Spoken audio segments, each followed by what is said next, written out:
ধনী যুবকটির হাতে আর বেশি সময় নেই। তার সারা শরীর বিষে বিষাক্ত হয়ে আছে। জ্যোতিষের মতে সে আর বাঁচবে কিছুদিন। আর এরই মধ্যে জ্যোতিষীর কথা মতো নির্দিষ্ট সময়ের মধ্যে ইভান যদি তার লক্ষ্য পূরণ করতে না পারে, তবে বছরের প্রথম দিনেই ওর মৃত্যু অনিবার্য। কিন্তু কি সেই লক্ষ্য যার জন্য কিছু করতে না পেরে ইভান দিনরাত একই দুশ্চিন্তা করে ওর মন খেয়ে ফেলছে, যে আর কি করলেই বা সে আর কিছুদিন বাঁচতে পারবে। আর এই কারণে ইভান জ্যোতিষীর কথা মতো ও প্রত্যেকদিন শত শত কুমারী তার প্রাসাদে এনে তাদের সারা শরীরে কাপড় খুলে চেক করতে থাকে যে তাদের কাঁধে সেই লাল তিল আছে কিনা। কারণ জ্যোতিষীর কথা মতো সেই লাল তিলওয়ালা নিখুঁত মেয়েটি একমাত্র ওকে বাঁচাতে পারবে। আর জ্যোতিষীর কথা মতো ইভান প্রত্যেক দিনে 100 মেয়েদের মধ্যে ওই মেয়ের খোঁজ করলে, কিন্তু এদের মধ্যে কারোরই কাঁধে সেই লাল তিল না থাকায় ইভান ওদের দিকে পুনরায় আর ফিরেও তাকায় না, যার ফলে এরপরই ওদের বিদায় করে দেয়। যেহেতু শত শত মেয়ে ওর জন্য পাগল থাকলেও কিন্তু ইভানের এদের মধ্যে কাউকেই ওর ভালো লাগে না। আর এই নিয়ে ইভানের ভীষণ মন খারাপ থাকলে একদিন জ্যোতিষী আসে এবং ইভানকে জিজ্ঞেস করে যে ও সেই পিওর বডি, মানে সেই নিখুঁত শরীর যার কাঁধে লাল তিল আছে, তাকেও পেয়েছে কিনা। কিন্তু এই বিষয়ে ইভান চুপ থাকলে জ্যোতিষী তখন বুঝতে পেরে ওকে শীঘ্রই সেই মেয়ে খুঁজে বের করতে বলে, কারণ আর বেশি দিন হাতে সময় নেই। কেননা আর কিছুদিন পরে নতুন ইয়ার শুরু হতে যাচ্ছে। এরপর দেখানো হয় যে একটি হসপিটালে একটি হাস্যজ্জ্বল মেয়েকে, যে নার্স হিসাবে ওই ক্লিনিকে কাজ করে। মেয়েটির নাম ইয়মনা। কিন্তু ওই ক্লিনিকের পরিচালক ওকে প্রায় সে বিরক্ত করে আর প্রেমের প্রস্তাব দেয়। কিন্তু ইয়মনা চাকরি হারানোর ভয়ে ও তাকে কিছুই বলতে পারে না, যার ফলে ও সবসময় তাকে অ্যাভয়েড করে চলে। কিন্তু প্রত্যেকদিন ওর থেকে সে প্রেমের প্রস্তাবে ব্যর্থ হওয়ায় আজ ঠিক করে সে ওর বাড়িতে যাবে এবং ওর মাকে গিয়ে সে সরাসরি ওর জন্য সে বিয়ের প্রস্তাবে রাজি করাবে। আর এদিকে ইভান ওই দিনে গাড়ি নিয়ে কোথাও যাওয়াকালে হঠাৎ একটি রোডে ও গাড়িটি থামায়, কারণ ওই মুহূর্তে ওর বিষাক্ত শরীরে প্রত্যেকবারের মতো আজও সেদিন প্রচুর পেইন ওঠে, যার ব্যথা সহ্য করতে না পেরে তখনই ইভান সেক্রেটারিকে ফোন করে বলে যে এখনই ওর গুরু মানে জ্যোতিষীকে খবর দিতে। আর সেই মুহূর্তে ইয়মনা হসপিটাল থেকে বেরিয়ে বাসার উদ্দেশ্যে ও সেই রোড ধরে যেতে থাকে। এরপর দেখে যে একজন যুবক সে গাড়িতে বসে প্রচুর কাতরাচ্ছে। ইয়মনা দেখে ওকে সাহায্য করতে ও হাত বাড়িয়ে দিলে, কিন্তু ইভান বারবারই ওর হাত ঝাড়া দিয়ে সে সরিয়ে দিচ্ছে। এক পর্যায়ে রাগে ইভান ওর কলারটি টেনে ধরলে দেখে যে মেয়েটির কাঁধে সে লাল তিল, যা জ্যোতিষীকে বলেছিল। আর এটা দেখার পরে ইভানের জ্যোতিষীর কথা মনে পড়ে, যে সে ওকে বলেছিল সে লাল তিলওয়ালা মেয়েটির যদি ঘনিষ্ঠ হতে পারে তবে ওর পেইন কমবে। আর কথা মতোই ইভান তৎক্ষণাৎই গাড়ি থেকে বেরিয়ে ও ইয়মনাকে জোরপূর্বক কিস করে এবং ধীরে ধীরে দেখে যে ওর ব্যথা কমে আসছে। আর ইমনা যুবকটির এমন আচরণ দেখে তো ও রাগে ওকে চড় মেরে দৌড়ে সেখান থেকে চলে যায়। আর তখনই দেখে যে ইমনার পড়ে থাকা একটি ব্যাচ। ঠিক সেই সময় ইভানের সেক্রেটারি দৌড়ে আসে এবং এই খবর দেয় যে গুরুজি এখনই আসছে। ইভান তখন সেই ব্যাচটি দিয়ে বলে যে এখনই এই মেয়েটির খোঁজ লাগাও, কারণ যে করেই হোক আমার ওকেই লাগবে। আর এদিকে ইয়মনা বাসায় আসতেই দেখে যে সেই দুশ্চরিত পরিচালক ডক্টর সে ওর বাসায় এসে উপস্থিত, এমনকি ওর বিয়ের ব্যাপারে সে ওর মাকে পটাচ্ছে। আর ইয়মনা যখন দেখে যে টাকার বিনিময়ে ওর স্টেপ মাদার তার কথায় পড়ে যাচ্ছে, অমনি ইয়মনা এসে এর প্রতিবাদ জানায় আর বলে যে এই বুড়োকে কোনোদিনই বিয়ে করবে না। তখন বুড়োটা এসে ওকে এটা বোঝায় যে ও তাকে অনেক ভালো রাখবে। কিন্তু ইয়মনা এই বিয়েতে রাজি না হলে স্টেপ মাদার এসে ওকে ধমক ধমক শুরু করে যে এতদিন সে ওর পেছনে কত টাকা খরচ করেছে আর আজ ও তার মুখের উপর কথা বলছে। আর তখনই ওর স্টেপ সিস্টার আসে এবং ওর কাটা গায়েও নুনের ছিটা দিতে থাকে। এটা যে বিবাহিত ওই বুড়োকে ও বিয়ে করতে পারলে সে ওর গ্র্যাজুয়েশন সার্টিফিকেট বিনা পরিশ্রমে পাইয়ে দিবে। আর তাছাড়া ওর মতো এতিম মেয়ের জন্য এই বুড়োরাই বিয়ের প্রস্তাব নিয়ে আসবে। এসব বলে ওর ওপর বোন হেসে ও মজা নিতে থাকলে লোকটি তখন ওকে বিয়ের জন্য বিভিন্ন লোভ দেখাতে থাকে এবং এক পর্যায়ে সবার প্রশ্রয় পেয়ে লোকটি ওর উপর হায়নার মতো ঝাঁপিয়ে পড়ে। আর এসব দেখে সবাই চুপ করে তা দাঁড়িয়ে দেখতে থাকলে, আর তখনই ইভানের সেক্রেটারি দলবল নিয়ে বিশাল উপহার নিয়ে তারা বাড়িতে এসে হাজির হয় এবং এই বার্তা দেয় যে আমরা আমাদের বস মিস্টার ইভানের পক্ষ থেকে আপনার মেয়ের জন্য বিয়ের প্রস্তাব নিয়ে এসেছি। বোন শুনে তো খুশিতে ও মহা অবাক, ভাবে হয়তো ধনী রাজকুমার ইভান তবে ওকে বিয়ে করতে তাদের পাঠিয়েছে, যাকে পাওয়ার জন্য এত শত মেয়ে প্রতিদিন ভিড় করতে থাকে, আজ সে ওর দুয়ারে এসে হাজির। আর ধনী ইউয়ানের প্রস্তাব পেয়ে তো খুশিতে মা মেয়ে এক পায়ে দাঁড়িয়ে যায় এবং মেয়ে ইমনাকে শুনিয়ে শুনিয়ে খোঁচা মেরে বলতে থাকে যে দেখো আমার জন্য কত বড় ঘর থেকে প্রস্তাব এসেছে, তোমার মতো আমি সস্তা মেয়ে নই যে আমাকে বুড়ো লোক বিয়ে করতে আসবে। আর মা মেয়ের এসব খোঁচা মারা কথা ইমনা সহ্য করতে না পেরে তখন এই বুড়ো থেকে বাঁচতে ও ঘর থেকে বেরিয়ে যেতে গেলে দুজন মিলে ওকে ঝাপটে ধরে এবং ওকে আটকানোর চেষ্টা করে। ঠিক তখনই সেখানে ইউয়ান উপস্থিত হয় এবং ওর এতদিনের সাধনার মেয়েটির সাথে ওদের এমন আচরণ করতে দেখে ইউয়ান রাগে চুপ করেও দাঁড়িয়ে সব দেখতে থাকে। তখনই বোনটি এসে খুশিতে ইউয়ানের গায়ে ঘেঁষতে শুরু করে। ইউয়ান এসব দেখে এক ধাক্কা মেরে ওকে সরিয়ে ইমনাকে গিয়ে উঠায়। বোনটি তখন চেঁচিয়ে বলে যে আপনি যাকে বিয়ে করতে প্রস্তাব এনেছেন সে তো ও নয়, বরং আমি। একথায় সেক্রেটারি এক ধাক্কায় ওকে নিচে ফেলে ওর জবান বন্ধ করে দেয়। এরপর ইউয়ান ইমনাকে প্রস্তাব দেয় যে আমি তোমাকে বিয়ে করতে চাই, কিন্তু ইমনা এই প্রস্তাবে নো বললে তখন ইউয়ান আবার বলে যদি তুমি আমাকে বিয়ে করতে রাজি হও তবে এই বুড়োকে তোমার বিয়ে করতে হবে না, নয়তো তোমার স্টেপ মাদারের অত্যাচার তোমাকে সইতে হবে। এবার ভেবে দেখো যে তোমার কোনটি প্রয়োজন। একথা শুনে তখন ইমনাও বোঝে যে ওর জন্য এখানে আর নিরাপদ নয়, আর এই বুড়োকেও ওর বিয়ে করা সম্ভব না। সবকিছু ভেবে ইমনা তখন ওর কথায় রাজি হয় এবং এক কাপড়ে ও ইউয়ানের হাত ধরে ওর বাড়িতেও চলে যায়। এরপর জ্যোতিষীকে ইউয়ান সব জানালে গুরুজি শুনে খুশি হয় এবং তার কথা মতো ওকে সেভাবে এগোতে বলে যে নতুন বছরের আগের রাতে ব্লাড মুন দেখা যাবে যা 1000 বছরের একবার পৃথিবীতে আসে, আর এই রাতে ওকে ইউমনার সাথে ইন্টিমেসি হতে হবে। যদি ও সফল হয় তবে ওর শরীর থেকে সেই বিষ নেমে যাবে। তবে সেখানে একটি কথা আছে, এই মিলনে ওর জীবন বাঁচাতে গিয়ে হয়তো মেয়েটি বিষে মারা যেতে পারে। এ কথা শুনে তো ইউয়ান তখন চুপচাপ ফোনটি রেখে দেয়।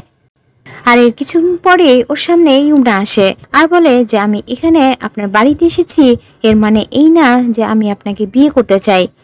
আর এই কথাগুলো ইমনা মুখে বলল, কিন্তু ইমনার ফেস দেখে পুরোই বোঝা যাচ্ছিল যে অলরেডি ইউয়ানকে ওর মনে ধরে গেছে। ওদিকে ইউয়ান আছে ওর নিজের চিন্তা নিয়ে যে ও কিভাবে এই বিষ ওর শরীর থেকে মুক্ত করবে, আর এই জন্য ও ইমনার কথায় কোনো গুরুত্ব না দিয়ে বরং ওকে বিয়ের একটি চুক্তির ফাইল দেখায় আর বলে যে এটা খুলে দেখো।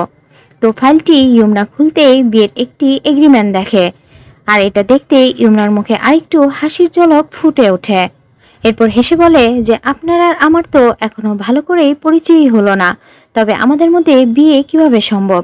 কিন্তু একথায় ইউয়ান তখন কঠিন কণ্ঠে বলে যে এটা সেই বিয়ে নয় যা তুমি ভাবছ। এই বিয়ে হবে মাত্র 7 দিনের, আর 7 দিন পর আমি তোমাকে ডিভোর্স দিয়ে দিব, বিনিময়ে আমি তোমাকে 100 মিলিয়ন দিব।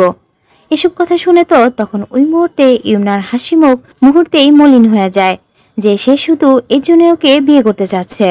আর তারপর ইভান চুক্তিতে ওকে সাইন করতে বললে ইমনা তাতে রাজি না হওয়ায় ইভান ওকে জোর করতে থাকে এবং বিভিন্ন হুমকি ধামকি দিতে থাকে যে ওর অনেক পাওয়ার আছে, ও যা খুশি তা ওর সাথে করতে পারবে।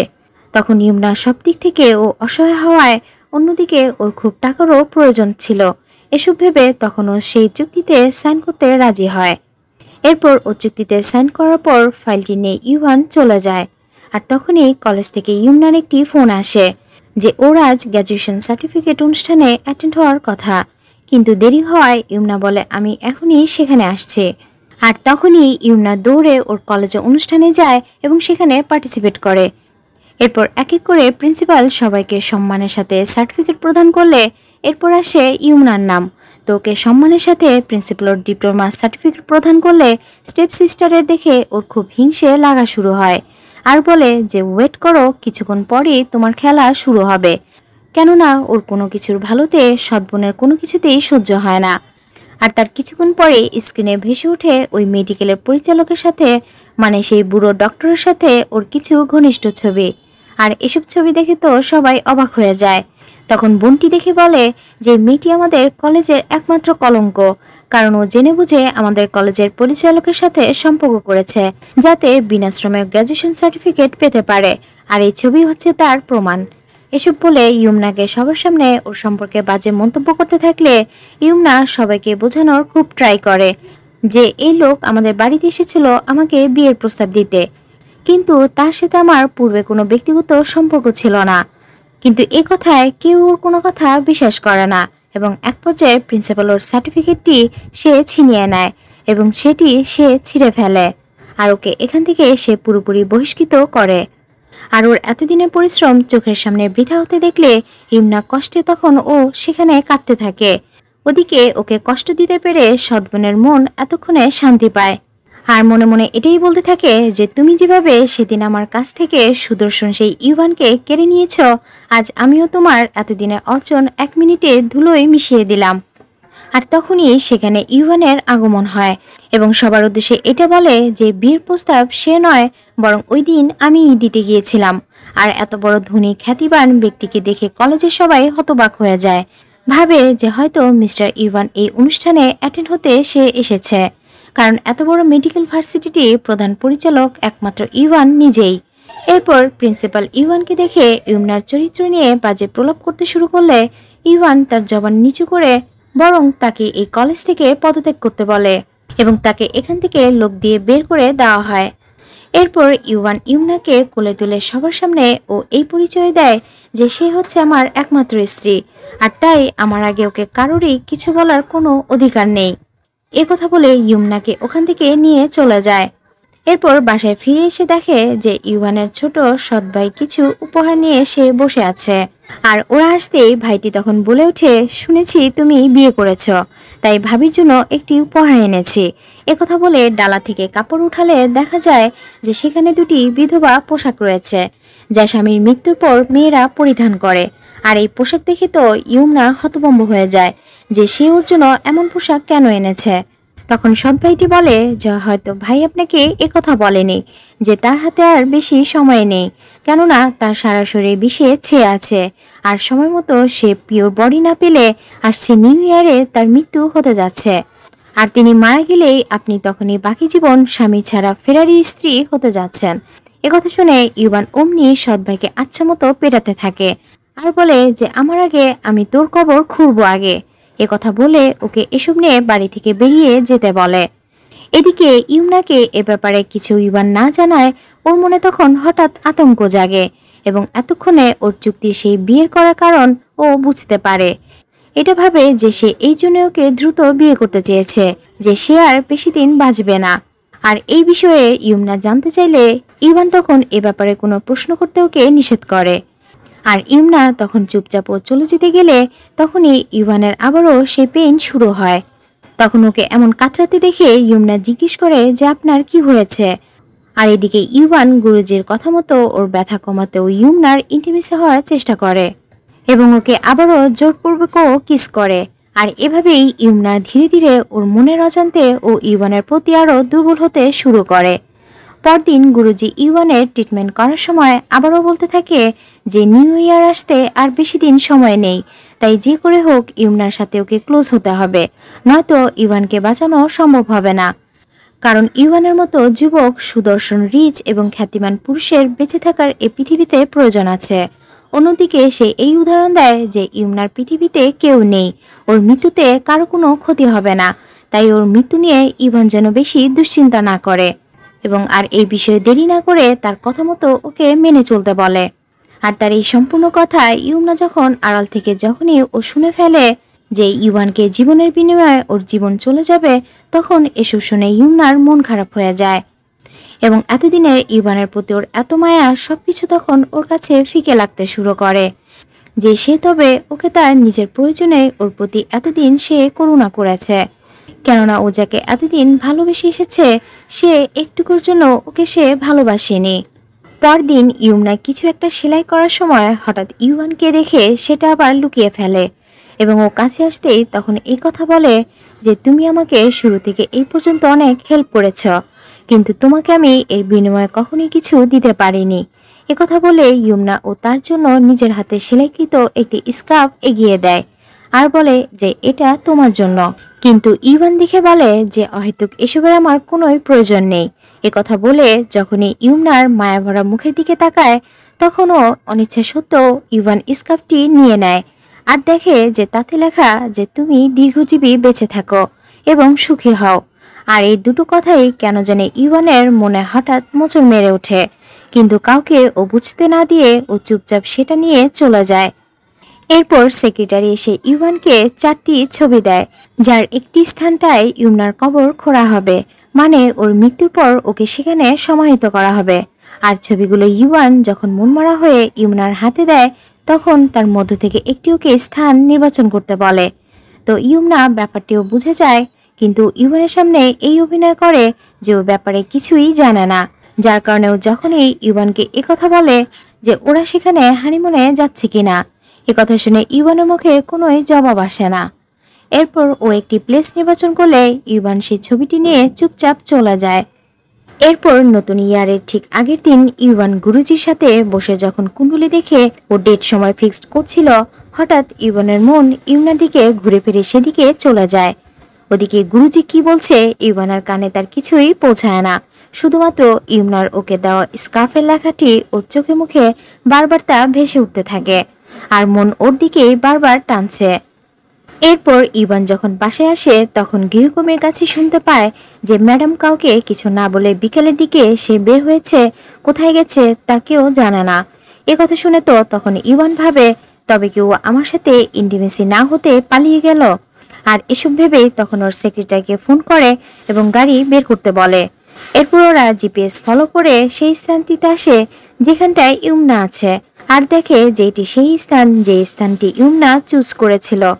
এরপর ইভান দেখে যে ইউমনা একটি ছোট্ট ঘরটিতে ও কিছু লিখে ছোট ছোট পুটলি করে ও সেটি আবার ঝুলিয়ে রাখছে। এরপর ইভান সেসব প্রত্যেকটির পুটলি খুলে খুলে দেখে যে তাতে একটি কথাই লেখা, ও দীর্ঘদিন বেঁচে থাকুক, আর এটাই ওর প্রার্থনা। এসব দেখে তো তখন ইভানের চোখে মুখে অন্যরকম এক প্রতিক্রিয়া ভেসে ওঠে। ইমনা তখন ওকে একটি ছোট্ট কাগজ এগিয়ে দেয় এবং বলে যে এর একটি কাগজে ও যা লিখবে ওর তাই মনোবাসনা পূর্ণ হবে, কারণ আজ হচ্ছে সেই রাত যা হাজারো একবার ফিরে আসে, আর এই দিনে কেউ কোনো কিছু ইচ্ছে প্রকাশ করলে তার মনোবাসনা পূর্ণ হয়। কিন্তু ইভান এসব শুনেও কিছুই করে না, বরং আজ রাতে ওর সাথে ইন্টারকোর্স হতে হবে। ঘুরে ফিরে গুরুজির সেসব কথাই ওর বারবার মনে পড়তে থাকে। এরপর ইভান আকাশে তাকাতেই দেখে যে সেই রক্তিম চাঁদ জেগে উঠেছে, মানে ও সেই সময় ফিরে এসেছে। আর তখনই ইউমনা বলে যে আজ আমার পক্ষ থেকে তোমাকে একটি উপহার দিতে চাই। কথা বলে ও তখনই ইচ্ছেপূর্বক ইউয়ানকে কিস করে এবং ইউয়ানকে নিজের দিকে দুর্বল করার চেষ্টা করে, যাতে ইউয়ান ওর এতদিনের ইচ্ছেটা পূরণ করে। তখন ইউয়ানও ওর প্রতি আকর্ষিত হয়, আর এভাবেই ইউমনা ও ইউয়ানের জন্য নিজের মৃত্যু সঁপে দেয়। এবং ইন্টিমেসি হওয়ার এক পর্যায়ে ইউয়ানকে ভালোবাসার আদরে যখনই প্রিয় বলে ডেকে ওঠে, তখন মুহূর্তেই ইউয়ানের মন চেঞ্জ হয়ে যায় এবং এই নামে ওকে পুনরায় ডাকতে নিষেধ করে এবং আধ মুহূর্তে চলে যায়। আর ওর চলে যাওয়া দেখে ইউমনা তখন খুব কষ্ট পায়, আর ভাবে সে হয়তো মন থেকে আমাকে চায় না, নয়তো নিজের অসুস্থতা দূর করতে কেন সে কাছে এসেও আবার দূরে চলে গেল, হয়তো আমি তার যোগ্য না। এদিকে গুরুজি যখন সবকিছু শুনে তখন সে অবাক হয়ে যায় যে আজ এত বড় সুযোগ পেয়েও কেন চলে এলো। কিন্তু ইভান তার কোনো কথা গ্রাহ্য না করে বরং শুধু এটাই বলে যে আপনি এমন উপায় বের করুন যেই উপায়ে আমরা দুজনেই বেঁচে যাব। এই কথা শুনে তখন গুরুজির পক্ষে নতুন কোনো উপায় বের করা তার পক্ষে কঠিন হয়ে যায়। ইভান তখন কঠিন কণ্ঠে এই কথা বলে যে হয় উপায় বের করুন, নয়তো আমার হাতে আপনার জীবন যাবে। আর এদিকে ইউমনা ইউয়ানের কাছে অবহেলিত হওয়ায় ও এই সিদ্ধান্ত নেয় যে ও আর এখানে থাকবে না, ডিভোর্স দিয়ে একেবারে চলে যাবে। আর ইউয়ান এসে সেই ডিভোর্স পেপারটি পেলে তখন এটা বলে যে এটা কিসের ডিভোর্স পেপার। ইউমনা বলে যে চুক্তিমতো আমাদের 7 দিন ওভার হয়ে গেছে, তাই আমি এখান থেকে চলে যেতে চাই। কিন্তু ইউয়ান বলে যে এখানে তোমার কথা নয়, বরং আমার রুলস অনুযায়ী সবকিছু চলবে। কথা বলে ও পেপারসটি ছিঁড়ে ফেললে এরপরও ইউমনা চলে যাবার জন্য জেদ করে। ইভান তখন ওকে বিভিন্ন হুমকি দামকি দেখিয়ে চলে যায়। ইউমনা তখন ভাবে যে সে সুস্থ হতে আমাকেও চাচ্ছে না, আবার আমাকেও যেতে দিচ্ছে না, তবে সে চাচ্ছে কি। পরদিন ইভানের শৈশবের সঙ্গী লুনা বিদেশ থেকে আসে, আর ভাবে যে এতদিন পর ইভান ওকে দেখে নিশ্চয়ই খুশিতে সে চমকে যাবে। কিন্তু বাড়িতে উঠতেই দেখে যে নতুন চিত্র। গৃহকর্মী ওকে মিসেস বলে সম্বোধন করায় লুনা বেশ অবাক হয় যে ইউয়ান না জানে এই বাড়িতে বউ কবে উঠালো। এরপর গৃহকর্মীর কাছে ওর পরিচয় জানলে সবকিছু শুনে লুনার তখন হিংসে সারা গা জ্বলতে থাকে। আর এসবের সত্যতা জানতে তখনই লুনা ও ইওয়ানের স্টেপ মাদারের কাছে ছুটে যায় এবং গিয়ে জিজ্ঞেস করে যে ওই ইওয়ানের ব্যাপারে এসব কি শুনছে। তখন স্টেপ মাদার ওকে শান্ত হয়ে বলে যে আমরাও তাই জেনেছি, এক গরিব খ্যাত মেয়েকে ও বিয়ে করেছে, কিন্তু তুমি কোনো চিন্তা করো না, তুমি যখন দেশেই ফিরেছ ইওয়ানের বউ হওয়ার যোগ্য একমাত্র তোমারই। আর তখনই তিনজন মিলে এই যুক্তি করে যে আগামীকাল নতুন বছর উপলক্ষে পরিবারের সকল আত্মীয় স্বজনকে ইনভাইট করবে, সাথে ইওয়ানের সেই খ্যাত ওয়াইফকেও, আর ওখানেই ওর খেল খতম করবে। অন্যদিকে ইয়মনা গৃহকর্মীকে লুনার ব্যাপারে জিজ্ঞেস করে সবকিছু জানতে পারে যে এই মেয়ের সাথে পরিবার শৈশব থেকে ওদের দুজনের বিয়ে ঠিক করে রেখেছে, আর সেই হিসেবে ভবিষ্যতে এই মেয়ে ইওয়ানের স্ত্রী হতে যাচ্ছে। একথা শুনে তো তখন ইয়মনার মন খারাপ হয়ে যায় আর ভাবে তবে এই জন্যই ইওয়ান আমার থেকে দূরে সরে গেছে, তাই সে আমাকে চায় না। আর তখনই ইওয়ানের ফোন আসে আর বলে যে ওকে আজ রাতে ডিনারে যাওয়ার জন্য রেডি থাকতে, কিন্তু ইয়মনা বারবার অভিমানের স্বরে বলে যে তোমার স্ত্রী লুনা ফিরে এসেছে। এসব শুনে তখন ইওয়ান দৃঢ় কণ্ঠে বলে যে তাতে আমার কি, বর্তমানে এখন তুমি একমাত্র আমার স্ত্রী। একথা বলে ফোনটি কেটে দেয়। ওদিকে ইয়মনা একথা শুনে না ইওয়ানকে কিছু বলতে পারে না নিজেকে সান্ত্বনা দিতে পারে। এরপর ইওয়ানের আসতে একটু দেরি হওয়ায় ইয়মনা তখন একটু আগেই ও ইওয়ানের মায়ের বাড়িতে রেডি হয়ে পৌঁছে যায়। আর ওখানে আসতে পরিবারের আত্মীয় স্বজন সবাই শুধু লুনাকে ইওয়ানের স্ত্রী বলে সম্বোধন করতে থাকে আর খুব প্রশংসা করতে থাকে, যেখানে ইয়মনাকে সবাই খুব তুচ্ছ তাচ্ছিল্য করলে ইয়মনার এতে খুব খারাপ লাগে। এরপর ইয়মনাকে শাশুড়ি দেখে তাচ্ছিল্যভাবে ওকে ভেতরে ডেকে নিলে লুনা সবার সামনে ইয়মনাকে ইওয়ানের স্ত্রী বলে পরিচয় দেয়। আর তাতে সবাই ওর ড্রেস আপ থেকে শুরু করে সবকিছু নিয়ে ওকে ছোট লোক বলতে থাকে যে ওর সাথে তাদের বংশের যায় না, কিন্তু ইয়মনা সবকিছু জেনে শুনেও চুপ থাকে। এরপর ওর কাজের দক্ষতা দেখতে এক আন্টি ওর শাশুড়ির জন্য এক কাপ চা বানাতে বললে ইয়মনা হাতে কাপটি নিতেই অমনি ইওয়ানের সৎ ভাই এসে গরম চা কাপে না ঢেলে বরং ওর হাতে ইচ্ছেপূর্বক ঢালতে থাকে, যার ধরুন ইয়মনা ব্যথায় প্রচন্ড তাপে ওর হাত পুড়ে গেল। ইয়মনা তার আদেশ পালন করতেও ও সেই গরম সহ্য করতে থাকে এবং এক পর্যায়ে আর সইতে না পেরে যখন কাপটি নিচে পড়ে যায় তখনই শাশুড়ি চেঁচিয়ে ওঠে এবং ওকে ইচ্ছেমতো ঝাড়তে থাকে। কিন্তু ইয়মনা তাকে অনেক বোঝানোর ট্রাই করলে সৎভাই এসে আবারও সেই কাপ ওর হাতে এনে দেয় এবং প্রপারলি ওকে চা বানাতে বলে। একথা বলে ওর হাতে আবারও সে গরম চা ঢালা শুরু করে। আর তার উদ্দেশ্য ছিল সৎভাইয়ের সেদিনের সেই প্রতিশোধ, ইওয়ানের পরিবর্তে ওর স্ত্রীর উপর শোধ নেওয়া। আর মা ছেলে মিলে ইচ্ছেপূর্বক এসব কাণ্ড কারখানা করতে থাকলে ওদিকে ইওয়ান গাড়ি নিয়ে এ বাড়ির দিকে আসতে থাকে। তো এবার ইয়মনা পুনরায় কষ্ট সহ্য করে এই পরীক্ষায় টিকে গেলে বাট শাশুড়ি বলে এখন আর তার চা খাওয়ার মুড নেই। তখন শাশুড়ি একথা বলে এবার ইওয়ানের চাচাকে নত হয়ে ওকে সম্মান জানাতে, আর ইয়মনা বংশের রীতি ও পালন করতে যেই না হাঁটু গেড়ে তাকে কুর্নিশ করতে যাবে আর তখনই ফোমের নিচে গেঁথে থাকা প্রতিটি পিন ওর হাঁটুতে গাঁথতে শুরু করে, যার দরুন ও ব্যথায় কুকড়ে ওঠে আর উঠিয়ে দেখে যে পুরো ফোমে অনেকগুলো পিন গেঁথে রাখা হয়েছে। এসব দেখে তো ইয়মনা শাশুড়ির দিকে তাকালে শাশুড়ি বলে যে এই বংশের বউ হয়ে এলে তোমাকে এই কঠিন পরীক্ষার মধ্যে দিয়েই পার হতে হবে, কারণ এটা আমাদের বংশের রুলস, আর নয়তো তোমার কোনো যোগ্যতা নেই ইওয়ানের বউ হওয়ার। আর তখন আশেপাশের সবাই একসাথে ইয়মনাকে বিভিন্ন রুলসের একের পর এক বলতে থাকে। আর এরই মাঝে লুনা তখন একথা বলে ওঠে যে তুমি নিশ্চয়ই চাও না এত ব্যক্তির সামনে তোমার জন্য তোমার স্বামীর সম্মান নষ্ট হোক, আর তাই ওকে এই রুলস মেনে কন্টিনিউ করতে।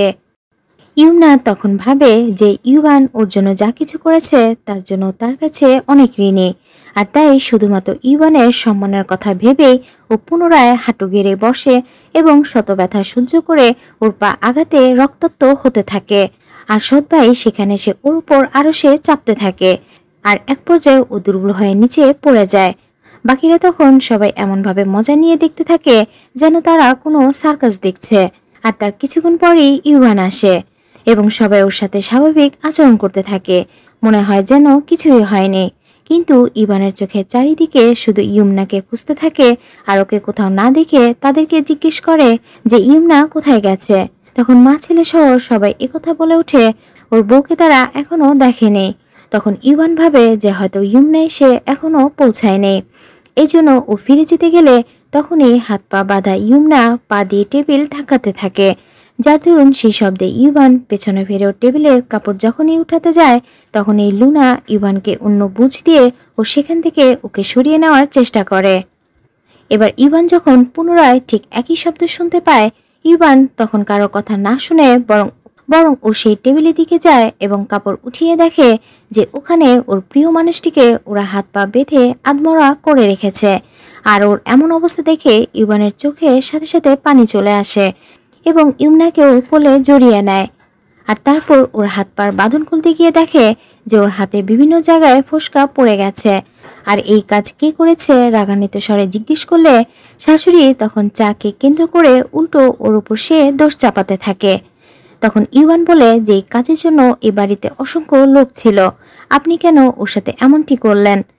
আর তখনই ইউয়ান এই রাগে ওর লোকদের দিয়ে তাকে ইচ্ছামতো চা খাওয়ানোর আদেশ করে এবং ওর লোকেরা সেই গরম চা এনে তার মাথায় অনেকক্ষণ যাবৎ ঢালতে থাকে।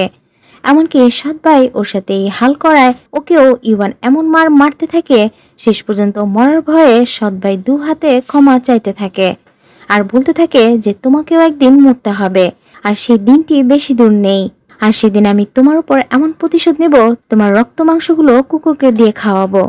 এ কথা শুনে তখন ইউমনা চেঁচিয়ে উঠে আর বলে যে ইউয়ান কখনোই মরতে পারে না, ও ঠিকই সেই পিওর বডি খুঁজে পাবে যে ওকে বাঁচাবে। এদিকে এ কথা শুনে লুনার ডাউট হয় যে ইউয়ান কি তবে সেই পিওর বডির খোঁজ পেয়েছে কিনা, আর তাই ও পরদিনই সেই গুরুর কাছে আসে আর এই মিথ্যে বলে যে ওকে ইউয়ান সবকিছু জানিয়েছে, তাই ও পুরো সত্য জানতে তার কাছে শুনতে এসেছে। গুরুজি তখন লুনাকে বিশেষ করে সবকিছু বলে দেয় যে ইউমনাই একমাত্র ইউয়ানকে বাঁচাতে পারবে আর ওই হচ্ছে সেই পিওর বডি। এ কথা বলে তখন এটাও বলে যে ইউয়ান এখন ইউমনাকেও বাঁচাতে চাচ্ছে, তাই আমি ওর জন্য এই পিলটি তৈরি করেছি, আর এই পিল খেয়ে ইউমনা ইন্টারকোর্স হওয়ার পর বাঁচতে পারবে। তবে এর প্রভাব যদি ইউয়ানের উপর এসে পড়ে ইউয়ান হয় বাঁচবে নয়তো সে মারাও যেতে পারে, এ বিষয়ে সে শিওর দিতে পারছে না। এ কথা বলে সে পিলের কোটাটি বিশ্বাস করে লুনার হাতে দিয়ে দেয় আর বলে যে এটা ইউয়ানকে দিতে, যেন ইন্টারকোর্স হওয়ার আগে ও ইয়মনাকে খাওয়ায়। তো লুনা গুরুজির কাছে কথা দিয়ে ও পিলটি নিয়ে চলে যায়। এদিকে ইউয়ান ইয়মনার সে ক্ষত পায়ে ও সেবা করতে থাকলে তখনই লুনা ওর সাথে দেখা করতে আসে। এরপর লুনা ইউয়ানকে সে গুরুজির পিলের কৌটাটি ওর হাতে দেয় আর বলে যে গুরুজি তোমাকে এটা দিতে বলেছিল। ইউয়ান দেখে তখন রেগে ওঠে যে কেন ও তার কাছে গিয়েছিল, কিন্তু লুনা বলে যে তুমি আমাকে না জেনে এত কিছু করেছ, এখন তোমার জীবন মৃত্যুর লড়াইয়ে আমি কি তা জানতে চাইবো না তোমার কি হয়েছে? কিন্তু ইউয়ান ওর এসবের নাক গলানো ওর একদমই পছন্দ হচ্ছিল না। আর তারপরে ইউয়ানের আবারও সেই পেইন উঠলে লুনা তখন সাহায্যের জন্য দৌড়ে আসে, কিন্তু ইউয়ান ওকে ঝাড়া দিয়ে সরিয়ে বলে ইউমনাকে ডাকতে। আর এতে লুনা তখন রেগে ওঠে আর ওখান থেকেও রেগে চলে যায়। এরপর ইউয়ান ধীরে ধীরে সুস্থ হয় এবং ইউমনার ফোন পেয়ে ও বাহিরে চলে আসে। আর তারপরে ইউয়ান আজ রাতে ইন্টিমেসি হওয়ার জন্য ইউমনাকে প্রস্তাব করে। ইউমনা তখন হাসি মুখে তা সায় দেয় এবং দুজন সেভাবে প্রস্তুত হলে তখনই ইউয়ান ওয়াশরুমে গেলে এদিকে লুনার ফোন আসে আর কলটি ইউমনা রিসিভ করায় লুনা তখন সেটি বুঝে যায় আর তাতে ও কলটি কেটে দেয় এবং ওর উদ্দেশ্যে ও সেই ভয়েস রেকর্ডটি পাঠিয়ে দেয়। আর ও বানিয়ে বানিয়ে সেই রেকর্ডে এই মিথ্যে বলে যে এটা যে ইউয়ান ওর সাথে ইন্টিমেসি হতে ওর সাথে এতদিন ভালোবাসার নাটক করেছে আর ক্লোজ হওয়ার পর ইউমনার মৃত্যু হলে ও লুনাকে বিয়ে করবে। আর এসব রেকর্ডের মিথ্যে কথা ইউমনা বিশ্বাস করলে কষ্টে ওর চোখে পানি চলে আসে যে ইউয়ান শুধু ওকে ব্যবহার করতে এতদিন এত কিছু করেছে। এরপর ওদের ইন্টিমেসি হওয়ার পূর্বে ইউয়ান ওকে সেই পিল খাওয়ায় যাতে ইউমনার কোনো ক্ষতি না হয় ও তাতে বেঁচে যায়।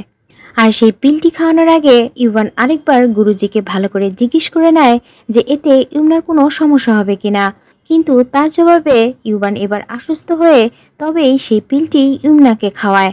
কিন্তু পিলটি খাওয়ার কিছুক্ষণ পরেই ইউমনা ধীরে ধীরে ও দুর্বল হয়ে যেতে থাকে আরও ইউয়ানের কোলে ঢলে পড়তে থাকে, কিন্তু ইউয়ান ওকে বিশ্বাস দেয় যে ওর কোনো ক্ষতি হবে না। কিন্তু ইউমনার মন ততক্ষণে জেনেই গেছে যে ইউয়ান ওকে ভুলিয়ে বালিয়ে ইন্টিমেসি হতেই এই পিলটি ওকে খাইয়েছে, আর এতেই ও বুঝে গেছে যে ও আর বাঁচতে পারবে না। আর ইউয়ানের প্রতি ইউমনার এতদিনের বিশ্বাস নষ্ট হওয়ায় ওর চোখ শুধু তখন ইভানকে বারবার দেখতে থাকে, আর সেই চোখ দিয়েই অনবরত অশ্রু বের হতে থাকে যে ও এতদিন কাকে বিশ্বাস করলো আর কাকে ভালোবাসলো। আর তার কিছুক্ষণ পরেই ইমনার মুখ থেকে রক্ত বের হতে থাকলে ইভান দ্রুত ওকে গুরুজির কাছে ছুটে ইমনাকে নিয়ে চলে আসে, আর এসেই জানতে পারে যে কিছুক্ষণ আগে গুরুজি আত্মহত্যা করেছে। কিন্তু ইভান কিছুতেই একথা বিশ্বাস করতে পারে না, বরং চিৎকার করে এখনই ওর ইমনাকে সারিয়ে তুলতে বলে। শিষ্য তখন ট্রাই করে ইমনাকে ভালো করার, আর এদিকে ইভান এক নাগারে প্রার্থনা করতে থাকে যাতে ওর ইমনা ঠিক হয়ে যায়। কিন্তু কিছুক্ষণ ট্রাই করার পর শিষ্য বলে যে এটা আর সম্ভব না, সে মারা গেছে, কারণ ওর শরীরের সমস্ত নাড়ি ড্যামেজ হয়ে গেছে। আর ইভান একথা বিশ্বাস করতে না পেরে ও ওখানে পাগলের মতো আচরণ করতে থাকে, আর নিজেকে কিছুতেই সান্ত্বনা দিতে পারছে না যে ওর জন্য একমাত্র ইমনার এই মৃত্যু। আর গুরুজির সেই পিলের কথা মনে করে, আর নিজের প্রতি তখন ওর ধিক্কার জমতে থাকে যে নিজেকে সেভ করতে গিয়ে ও ইমনাকে হারালো। এসব ভাবতে ভাবতেই ইউবান ওখানে অজ্ঞান হয়ে পড়ে যায়, এবং পরদিন ইউবানের জ্ঞান ফিরতে ও আবারও ইমনাকে পাগলের মতো খুঁজতে থাকে। সেক্রেটারি তখন এসে এই কথা বলে যে তার বডি আমরা খুঁজে পাইনি, কারণ তার পরিবার অন্ত্যেষ্টিক্রিয়া করতে নিয়ে গেছে। ইভান শুনে সেক্রেটারির উপর চেঁচাতে থাকে যে এখনই ওর ইমনার বডি নিয়ে আসতে। তখন শিষ্য এসে বোঝায় যে এতে ওর আত্মা কষ্ট পাবে, তাই ওর পরিবারের উপর ছেড়ে দিতে বলে। এরপর বলে যে ভাগ্য যদি সহায় থাকে তবে ইমনা পুনর্জন্ম হয়ে ওর কাছে ফিরে আসবে, আর সেই ঘরে ওদের একটি কন্যা সন্তান থাকবে। একথা শুনে ইভান তখন নিঃস্ব হয়ে ও সেখানে পড়ে যায়, আর কোনো কথাই বলতে পারে না, এ কারণে যে ইমনা আর ওর সন্তান আজও ওর ভাগ্যে লেখা আছে কিনা। আর এদিকে ইমনার মৃত্যু নিয়ে ইমনার সৎ মা ওর বাবাকে সে অনেক অনুচিত কথা শোনাতে থাকে যে দুদিন হয়েছে বিয়ে হয়েছে আর এখনই এই অপায়া মেয়ের মৃত্যুসজ্জায় পড়ে আছে। আর তখনই আমরা দেখতে পাই যে শাহিদ ইমনার হাত কিছুটা নড়াচড়া করছে। এর মানে আমরা এটাই বুঝতে পারি যে গুরুজির সেই পিল লুনা পাল্টি দিয়েও ওকে মারতে চাইলো, ভাগ্যক্রমে ইমনা বেঁচে যায়। আর এভাবে 7টি বছর কেটে গেলে 7 বছর পর ইমনা ওর কন্যাকে নিয়ে আবার ওর বাবার সেই বাড়িতে বেড়াতে আসে। তবে ওর বাবা 3 বছর হলো এখন আর সে বেঁচে নেই, আর ওর সৎ মা বোন এতদিনে তারাও শহরের এক অন্য প্রান্তে গিয়ে বসবাস করছে, যার দরুন এ বাসায় এখন আর কেউই থাকে না। তাই মেয়েকে নিয়ে ইমনা ওর বাবার সমাধি দেখতে নিয়ে আসে। কিন্তু ছোট্ট নাওমি যখন ওর বাবার কথা জিজ্ঞেস করে তখন ইমনা এ বিষয়ে পুনরায় কিছু জিজ্ঞেস করতে ওকে নিষেধ করে। নাওমি তখন মায়ের দিকে তাকিয়ে ও চুপ হয়ে যায়, কেননা ইমনা পুনরায় ইভানের সামনে ও দাঁড়াতে চায় না। এরপর তার কিছুক্ষণ পরে ইমনা মাথা ঘুরে সেখানে নিচে পড়ে যায়, আর তখনই ছোট্ট নাওমি মাকে হসপিটালে নিয়ে এলে ডক্টর বলে যে ওর বাবাকে ডেকে নিয়ে আসতে, কারণ তার সার্জারি করতে প্রচুর টাকার প্রয়োজন। একথা শুনে নাওমি এই নতুন শহরে কোথায় কার কাছে যাবে কিছুও বুঝে উঠতে পারে না। তখন ও দৌড়ে ওর মায়ের ব্যাগ থেকে কিছু টাকা খুঁজে পায়, আর ওখানে সেই ছবিটি খুঁজে পায়। আর এই ছবিটি দেখে ভাবে যে হয়তো ওর মা বাবা এই বাড়িতে একসময় বসবাস করত, আর ওখানে গেলে হয়তো ওর বাবাকে ও নিশ্চয়ই খুঁজে পাবে। আর এদিকে ইভান ও সেই পুরনো স্থানটিতে আসে, যে স্থানটি একদিন ইমনা চুজ করেছিল। আর ওখানেই প্রত্যেকদিন ও ইমনার নির্বাক ছবিটির সামনে এসে একা একা কথা বলে এবং ওর কাছেও ক্ষমা চায়। আর আজ ও এত বছর পর একটি কাগজে স্ত্রী এবং মেয়েকে দেখার ইচ্ছে প্রকাশ করে, আর সেটি লিখে ও পুটলি করে সেটা আবার বেঁধে রাখে এবং ইমনার কথা তখন মনে করতে থাকে, যেখানে ইমনা একদিন ওর ইচ্ছের কথা এই কাগজে লিখতে বলেছিল।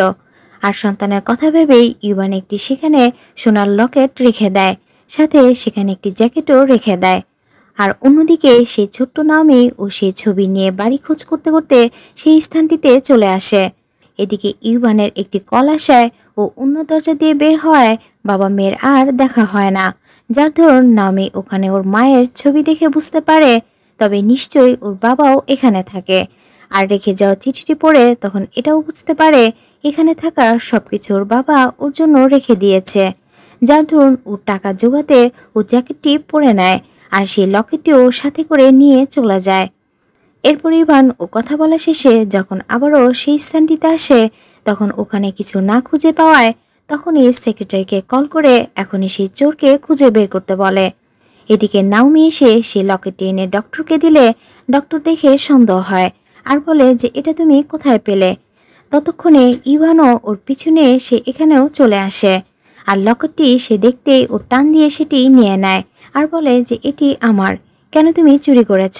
কিন্তু নাওমি ঘুরে ফিরে একই কথা বলে যে কে আপনি, এটা আমার বাবা আমার জন্য রেখে গেছে। কিন্তু নাওমি ও সেই লকেটটি দিতে না চাইলে তখন সেক্রেটারি ওর গা থেকে জোর করে কোটটি খুলতে যায়। ইভান তখন তাতে বাধা দেয়। এরপর সে লকেটটি নিয়ে ইভান চলে যেতে গেলে নাওমি ইভানের কোটটি টেনে ধরে আর তখন ওর হাত থেকে সেই ছবিটি নিচে পড়ে যায়। ইভান দেখে সেই ছবিটিও সে নিয়ে নেয়, ভাবে মেয়েটি এটাও হয়তো চুরি করেছে। এরপর ওকে এই সাবধান করে চলে যায় যে ভবিষ্যতে ও যেন তার মেয়ে হওয়ার অভিনয় না করে। আর এদিকে নাওমি সবকিছু হারিয়ে ও কাঁদতে থাকলে তখনই দেখে যে গার্ড টাকার অভাবে ওর অসুস্থ মাকে সে হসপিটাল থেকে বের করে দিচ্ছে। তখন অসহায় নাওমি কিছু করতে না পেরে এই অবস্থায় ওর মাকে নিয়ে ও রাস্তায় বের হয়ে পড়ে। আর এদিকে ডক্টর ইভানের লকেট চুরির বিষয়ে মা মেয়েকে নিয়ে এক নার্সের সাথে সে আলোচনা করতে থাকে। আর এই আলোচনাকালে তখন এসব কথা পেছন থেকে লুনা শুনে ফেলে। আর তারপর সে মা মেয়ের নাম জিজ্ঞেস করলে ডক্টর মুখ থেকে এত বছর পর ইমরার নাম শুনে লুনার চোখ বড় বড় হয়ে ওঠে, ভাবে যে ওর মৃত থেকে জীবিত ফিরে এলো কি করে। আর তারপর নাওমির ফেলে যাওয়া ওর মায়ের আইডেন্টি কার্ডটি ডক্টর ওকে দিলে তখন সেই ছবি দেখে লুনা চিনে ফেলে যে এ তো সেই ইমনা যাকে 7 বছর আগে ও মেরে ফেলেছিল। এদিকে ছোট্ট নাওমি ওর মাকে সেই পুরনো বাড়িতে নিয়ে আসে যাতে ওর বাবা ফিরে এলে ওর মাকে দেখে চিনতে পারে। কিন্তু বাবা এখনো ফিরে না আসায় ও আবারও সেই লকেটটি ওখানে পড়ে থাকতে দেখে। আর সেটি আবারও নিতে গেলে ইভান এবার ওকে ধরে ফেলে। আর নাওমি এবার ইভানকে দেখেই বুঝে নেয় যদি এই ছবি এই লকেট তারই হয় তবে এই হচ্ছে ওর আসল বাবা। আর এই জন্যে ও বারবার ইভানকে বাবা বাবা বলে ডাকতে থাকলে কিন্তু ইভান ওর কোনো কথাই বিশ্বাস করে না। আর তখনই লুনা সেখানে পাগলের মতো ছুটে আসে এবং বলে যে এই মেয়ে ছদ্মবেশী, নিশ্চয়ই কেউ ছদ্মবেশী মেয়েকে তোমার কাছে শিখিয়ে পাঠিয়েছে যাতে তোমাকে তোমার সম্পদ গ্রাস করতে পারে। ইভান তখন ওর মায়ের নাম জিজ্ঞেস করলে নাওমি ওর মায়ের নাম ইউমনা বলে। আর তখনই লুনা বলে যে দেখেছ আমি বলেছি না ওকে কেউ শিখে এখানে তোমার কাছে পাঠিয়েছে, কারণ সবাই জানে যে তোমার স্ত্রী বেঁচে নেই আর এই সুযোগটাই কিছু সুযোগবাদী লোক কাজে খাটাচ্ছে। কিন্তু নাওমি বারবারই ও বোঝানোর ট্রাই করে যে আমি হচ্ছি তোমার সন্তান, আমার মা অসুস্থ, তাকে বাঁচাতে হবে, আমাকে কেউ পাঠায়নি। কিন্তু ইভান তো লুনার কথাই শেষমেশ বিশ্বাস করে নেয়। লুনা তখন এই সুযোগে ওকে এখান থেকে বের করার চেষ্টা করে, কারণ লুনা অলরেডি বুঝেই গেছে এ ইউমনারই মেয়ে। আর ইউমনা এখনো যেহেতু যেভাবেই হোক বেঁচে আছে আর একবার ইভান যদি ওর খোঁজ পেয়ে যায় তবে ও আর এবার ইভানকে কোনোভাবেই ফেরাতে পারবে না। আর সেটা যেন পুনরায় না ঘটে তাই নাওমিকে এখান থেকে বের করে দেয় এবং সাবধান করে দেয় পুনরায় আর কখনই যেন ও এখানে পা না রাখে। এরপর লুনা ওর পেছনে 2 জন লোক পাঠায় যেন ওরা যেখানেই থাকুক ওদেরকে সেখান থেকে উচ্ছেদ করে আর যে বাড়িটিতে থাকে সেই বাড়িটিও কারো কাছে বিক্রি করে দিতে বলে। তো কথা মতো লোকগুলো ওদেরকে সেই পুরনো বাড়ি থেকে জোরপূর্বক বের করে দেয় এবং সেই বাড়িটি কারো কাছে বিক্রি করে দেয়। আর এদিকে লুনা ইভানকে বোঝানোর ট্রাই করে যে অনেক বছর হয়েছে ইউমনা চলে গেছে, এখন যেন ও বিয়ের পিঁড়িতে বসে। আর এ কথা শুনে ইভান তখন কঠিন কণ্ঠে ওকে একটি কথাই বলে ইউমনার জায়গায় ওর বাকি জীবনে কেউই দখল করতে পারবে না। এ কথা শুনে লুনার মুখ মুহূর্তেই স্তব্ধ হয়ে যায়। আর তখনই সেক্রেটারি এসে এই খবর দেয় যে আপনার পুরনো বাড়িটি কেউ বিক্রি করে দিয়েছে, কিন্তু সেখানে তো এখন কেউই থাকে না, তবে কে বিক্রি করতে পারে। সেক্রেটারি একথা বললে তখনই ইভান সেই উদ্দেশ্যে সেই বাড়িটিতে রওনা হয়। লুনা তখন জেনে বুঝে চুপ থাকে। এরপর দেখা যায় যে ওদেরকে সেই বাড়ি থেকে বের করে দেওয়ায় ওরা রাস্তায় রাস্তায় ঘুরছে। আর এদিকে লুনার ফোনে SMS আসে যে ওরা তার কথা মতো কাজ সফল করেছে। তো এর কিছুক্ষণ পরে নাওমি ওর বাবাকে গাড়ি দিয়ে যেতে দেখে। তখনই ওর মাকে নিয়ে সেই গাড়িটির পেছন পেছন ছুটতে থাকে। আর এক পর্যায়ে গাড়ির ধাক্কায় ওর মা হুইল চেয়ার থেকে নিচে পড়ে যায়। নাওমি তখন সাহায্যের জন্য ওর বাবাকে ডাকতে থাকে। আর গাড়ির সামনে পড়লে সেক্রেটারি দেখে বলে যে এ তো সেই মেয়ে যে চুরি করেছিল। ইভান তখন ওর কান্নার শব্দে সে গাড়ি থেকে বের হতে চাইলে লুনা টের পেয়ে ও ইভানকে থামানোর ট্রাই করে যাতে ও সেখানে না যায়, কিন্তু শেষ পর্যন্ত ও গাড়ি থেকে নামলে নাওমি ওর বাবাকে টেনে ওর মাকে হেল্প করতে বলে। তখন নাওমির মায়ের অসুস্থতার কথা শুনে ইভানের মনে অনেক দয়া হয়, আর তাই ওকে সে কিছু টাকা দেয় চিকিৎসা করাতে। কিন্তু ইভান ইউমনার মুখ না দেখায় যখনই মোড় ঘুরে গাড়িতে উঠতে যাবে, আর তখনই ইউমনা দূর থেকে নাওমির নাম ডেকে ওঠে। আর এই শব্দেই ইভানের কানে সেটি গিয়ে পৌঁছায়, আর এই কণ্ঠটি ওর চেনা চেনা লাগে। তখন মুহূর্তেই ইভান পাগলের মতো ও ইউনার কাছে ছুটে আসে। আর লুনা তাতে শত বাধা দিলেও ইভান ঠিকই ও ইউনাকে দেখে ফেলে। আর ইউনাকে দেখতেই ওকে কোলে তুলে পাগলের মতো দৌড়াতে দৌড়াতে ইভান হসপিটালে নিয়ে আসে আর ওকে বাঁচাতে বলে। এরপর ইভান নিজ সন্তানকে কাছে পেয়ে কোলে নেয়, আর সন্তানের সাথে এতদিন এই ধরনের খারাপ ব্যবহার করায় ও বারবারই মেয়ের কাছে ক্ষমা চায়। এরপর এর কিছুদিন পর ইউমনা সুস্থ হলে যখনই ইভান ওকে ছুতে যাবে তখনই দেখে যে ইউমনা ওর দৃষ্টিশক্তি হারিয়ে ফেলেছে। আর এই কথা শুনে মুহূর্তে ইভানের হৃদয় তখনই ভেঙে চুরে চুরমার হয়ে যায় যে আজ তাকে এত কাছে পেয়েও প্রিয় মানুষটি ওকে আজ দেখতে পাচ্ছে না। এরপর ডক্টর ওকে ডেকে নিয়ে জানায় যে অনেক বছর আগে সে কোনো গুরুত্বপূর্ণ আঘাতে তার শরীরের বিশেষ ক্ষতি হয়েছে, যার দরুন তার টেম্পোরারি দৃষ্টিশক্তি চলে গেছে। যদি 1 মাসের মধ্যে তার শরীরের সম্পূর্ণ সঠিক ট্রিটমেন্ট করতে না পারে তবে সে তার অতীত যে কোনো সময় ভুলে যাবে। কিন্তু এর সঠিক ট্রিটমেন্ট করতে ওর জীবনে ঘটে যাওয়া পাস্ট ডক্টরকে বলতে বলে, নয়তো ওর সঠিক চিকিৎসা তারা করতে পারবে না। এসব শুনে ইভান তখন চুপ হয়ে যায়, কারণ এতক্ষণে ইভান ঠিকই বুঝে যায় যে ওর জন্য আজ ইউমনার এই অবস্থা। তখনই ইউমনার কথা মনে হতে ও আবারও ওর কাছে ছুটে যায়, আর ওর কাছে আসতেই শুনে যে ইউমনা মেয়েকে কোলে নিয়ে বলছে ও যেন ওর বাবার বিষয়ে কোনো প্রশ্ন না করে। এই কথা ইভান পিছন থেকে শুনে ফেলে। নাওমি তখন ওর বাবাকে দেখে ফেললে ইভান হাত দিয়ে ইশারা করে যেন ওর পরিচয় মাকে না বলে। ঠিক তখনই ওর শব্দ শুনে ইউমনা কে এখানে জিজ্ঞেস করে। ইভান বলে যে আমি আপনার কেয়ার গিভার। এ কথা শুনে ইউমনা বলে যে আমার কোনো সাহায্য লাগবে না। এরপর ইভান আবারও সেই শিষ্যের কাছে ছুটে যায় আর বলে যেভাবে হোক ওর ইউমনাকে বাঁচাতে, যে কোনো উপায় খুঁজে বের করতে। কিন্তু শিষ্য কিছুক্ষণ ভেবে বলে উপায় একটি আছে, আর তা হলো ওর সাথে প্রথমবারের মতো ঠিক একইভাবে ওই দিনই ইন্টিমেসি হতে হবে, তবে সম্ভব ওকে বাঁচানো। তবে একটি কথা, এই মেডিসিন ইউমনাকে খাওয়ানোর পর হয়তো বেঁচে গেল, এতে ইভানের শরীরে প্রচুর ক্ষতি হতে পারে। মানে একজনের জীবনের বিনিময়ে অন্যজনকে মরতে হবে, এতেও মারাও যেতে পারে। ইভান এই কথা শুনে বলে যে আমি ওর জীবন বাঁচাতে মরতেও রাজি আছি। আর তারপর সেই ওষুধটি ইভান সাথে করে নিয়ে আসে। পরদিন ইভান ওদের জন্য খাবার নিয়ে এলে দেখে যে ইউমনা মেয়েকে নিয়ে হসপিটাল ছেড়ে চলে যাচ্ছে। তখন যাওয়ার সময় ইভান চুপি চুপি মেয়েকে বোঝানোর ট্রাই করে ওরা নিরাপদ নয়, তাই জন্য মাকে বুঝিয়ে ওরা ইভানের বাসায় থাকে। কিন্তু নাওমি বাবাকে বলে যে আমি মায়ের অবাধ্য হতে পারবো না। কথা বলে ও মায়ের সাথে চলে যায়। এরপর সস্তায় থাকার জন্য একটি রুম ওরা খোঁজ করতে থাকলে তখন একটি লেডি এসে এই অফার দেয় যে তারা শিশুদের নিয়ে একটি প্যারেন্টস অনুষ্ঠানের আয়োজন করেছে, আর সেখানে অংশগ্রহণে উইন হলে ফার্স্ট পুরস্কার হিসেবে 200 ইউয়ান পাবে। তো নাওমি একথা শুনে রাজি হয়ে যায় এবং ওর মাকে নিয়ে সেখানে নিয়ে যায়। আর এদিকে ইউয়ানের সেক্রেটারি 7 বছর আগে সেই গুরুজির খোঁজ নিয়ে আসে যে সে সেদিন আত্মহত্যা করেনি, বরং তাকে মারা হয়েছিল শুধুমাত্র সেই পিলটির জন্য। আর এর পিছনে সম্পূর্ণ হাত ছিল মিস লুনার। এই নাম শুনতে ওকে তখনই ধরে আনা হয়, আর তখনই লুনার মুখ থেকে সব সত্য বের হয় যে আমি সেদিন যা কিছু করেছি শুধুমাত্র তোমাকে বাঁচাতে, কেননা গুরুজির কাছ থেকে জেনেছি সেদিন যদি ইউমনা বেঁচে যেত তবে তুমি মারা যেতে, আর আমি তোমাকে ভালোবাসি বলে তা হতে দেইনি। ইভান তখন এ কথা শুনে ওকে ছিটকে দূরে ফেলে দেয় আর বলে যে আমার জীবনে এখন শুধু ওর ভালোবাসা ছাড়া আর কিছুই গুরুত্বপূর্ণ নেই। আর এই নিষ্ঠুর অপরাধে ইভান ওকে কারাগারে পাঠিয়ে দেয়। এরপর সেক্রেটারি এই নিউজ দেয় যে আপনার স্ত্রী এবং মেয়ের থাকার জন্য একটি ভিলা রেডি করা হয়েছে, কিন্তু আপনার মেয়ে নাওমি একটি অনুষ্ঠানে সে পার্টিসিপেট করতে তারা সেখানে গিয়েছে।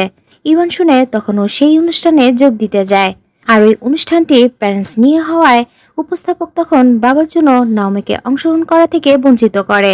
আর তখনই ইভান আসে এবং নিজেকে বাবা হিসেবে সবার সামনে পরিচয় দেয়।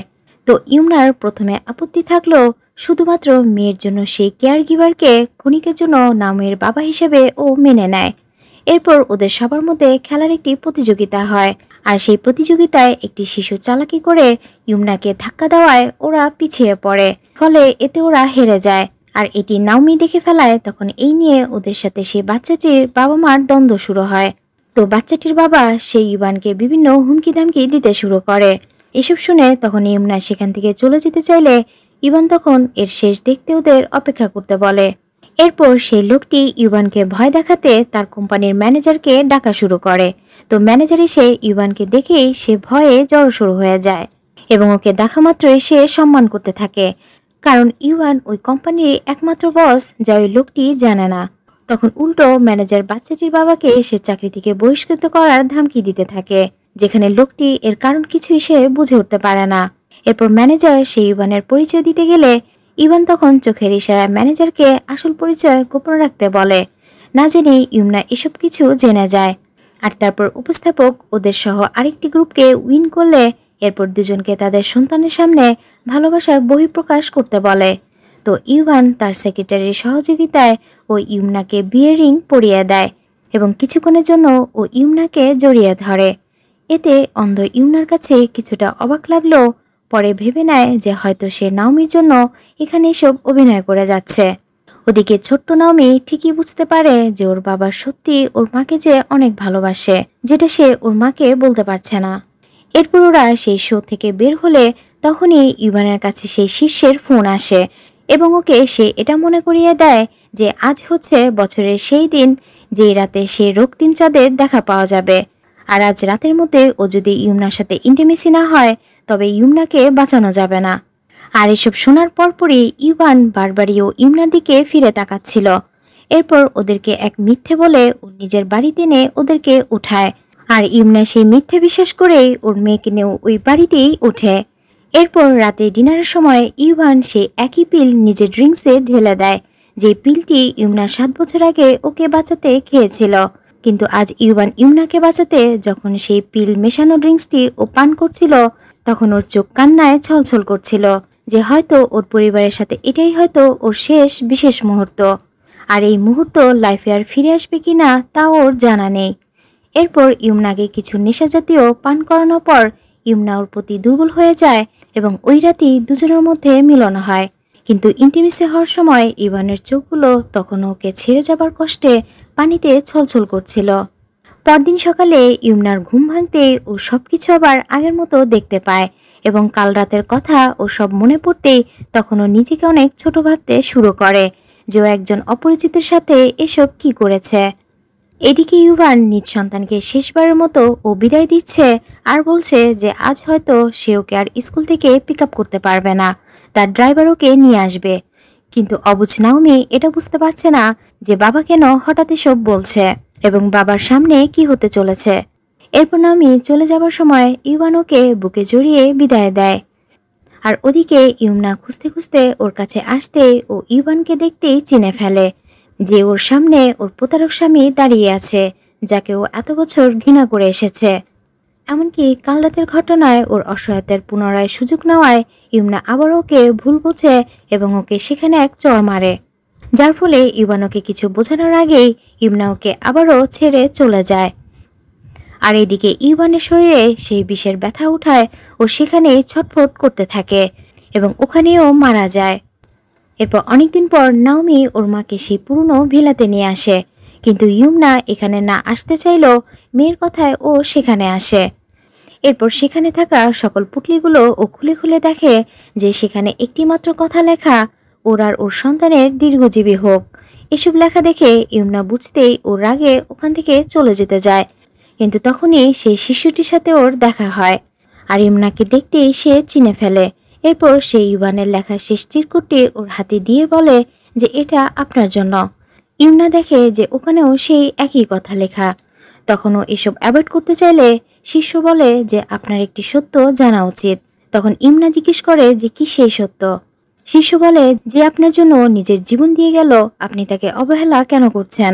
ইউমনা বলে যে 7 বছর আগে ও আমাকে ওর নিজের জন্য ব্যবহার করেছে, ও কোনোদিনও আমাকে চায়নি। তখন শিষ্য গোড়া থেকে লুনার সকল অপকর্মের সবকিছু ওকে খুলে বলে যে সেই আপনাকে সেই পিল খাইয়ে মারতে চেয়েছিল। আর এত বছর পর যখন আপনার স্বামী আপনার দেখা পেল, তখন শুধুমাত্র আপনাকে সে বাঁচাতে আমার কথায় সেই একই পিলের ওষুধ খেয়ে তার জীবনের বিনিময়ে সে আপনাকে নতুন জীবন দিয়ে গেছে। এ কথা শুনতেই ইউনার মন মুহূর্তেই যেন ব্যাকুল হয়ে যায় এবং পাগলের মতো ও ইউয়ানের নাম ধরে ওখানেই চিৎকার করতে থাকে যে ও এতদিন কাকে ভুল বুঝে এসেছে। আর মুহূর্তেই ওর সব অতীত মনে পড়তে থাকে। ইমনা তখন ইউয়ানকে হারিয়ে অসহায়ের মতো ওর মেয়েকে জড়িয়ে সেখানেই কাঁদতে থাকে। আর এখানে এই অসমাপ্তির লাভ স্টোরি কাহিনীটি শেষ হয়।